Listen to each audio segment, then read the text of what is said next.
I'm not a paranoid person. I don't believe in ghosts or demons or any of that. But 3 nights ago, I looked out my back window and saw a man standing on my patio. I moved into this house 6 weeks ago. Quiet neighborhood, fenced yard, motion lights everywhere. Honestly, it felt too quiet. The kind of quiet that makes you notice your own heartbeat. I had just gotten used to sleeping through the creaks and pops of the place settling at night. But that night, at around midnight, I got up to get a glass of water. I flicked on the kitchen light and glanced toward the window out of habit. And there he was. He wasn't knocking. He wasn't pacing. He was just standing there. Feet together, hands slack at his sides, head angled down like he was reading something on the ground. At first I thought I was looking at a reflection, or maybe a coat hanging off a chair outside. But then I realized the shape was too defined, too human. I didn't move. He remained utterly immobile. 10 seconds, 20, 30. No shift, no breath, not even a twitch. It was like he'd been carved from shadow. My throat tightened.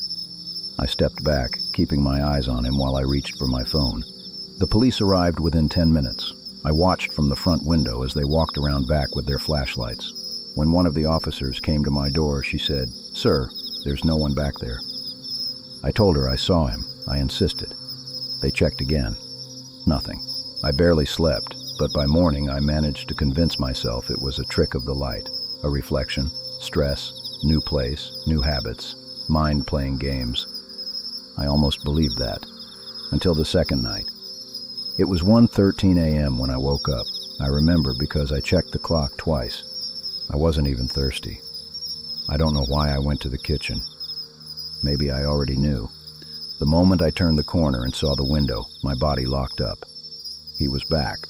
Same spot, same posture.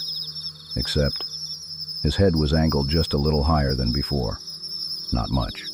An inch, maybe. Enough to tell me he had turned since last night. Not like someone reacting, more like someone deliberately resetting themselves. I stood there in the dark, the hum of the fridge suddenly louder than it should have been. My heart was pounding, but the rest of me felt cold, like my blood had stopped circulating. Without thinking, I reached for the porch light switch and flicked it on. The bulb buzzed and glared to life. He didn't flinch. I cracked the door open an inch, keeping the chain latched. My mouth was dry.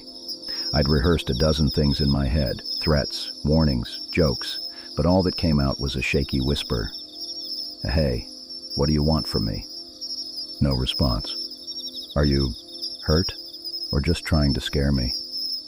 Deafening quiet.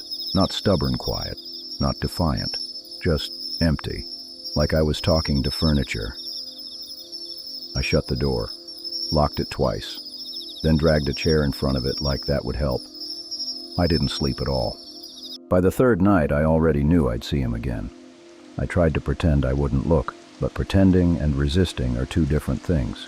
It was raining, light, steady pattering. Normally, I find that sound calming. Not that night. I approached the kitchen window slowly, keeping to the side so I wouldn't be directly visible.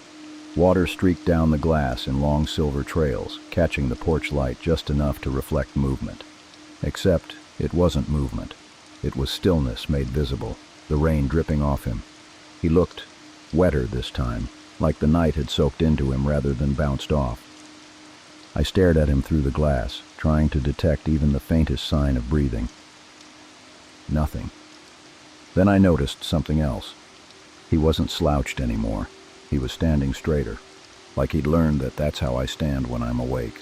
My spine tingled. Without thinking, I leaned slightly to the right. 2 seconds later, he leaned. Not perfectly, a delayed echo. My pulse thudded in my ears. The rain didn't sound like rain anymore. It sounded like faint tapping, like fingers drumming on wet wood. I tried to convince myself it was coincidence, reflex, or wind. Then I saw it. Not in his body, in the reflection. In the faint glare on the glass, I could see just enough of his face shape to tell his chin was lifting. Slowly, too slowly to be reaction. He wasn't watching me.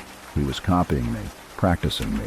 And then, as I held my breath in terror, a soft exhale whispered from outside, syncing perfectly with my own ragged gasp. I didn't remember backing away, but I ended up sitting against the counter, knees pulled to my chest like a child. I stayed there until the rain stopped, until the sky lightened. It's 11:52 p.m. right now. I haven't looked at the window. I don't need to, because whether I look or not, he's there. Standing closer than last time, a step nearer to the glass each night, inching forward without a trace, trying on my posture like a jacket, waiting for it to fit. If you've experienced something like this, or worse, share your story in the comments below. Who knows, it might end up in my next video. Hit subscribe so you don't miss it.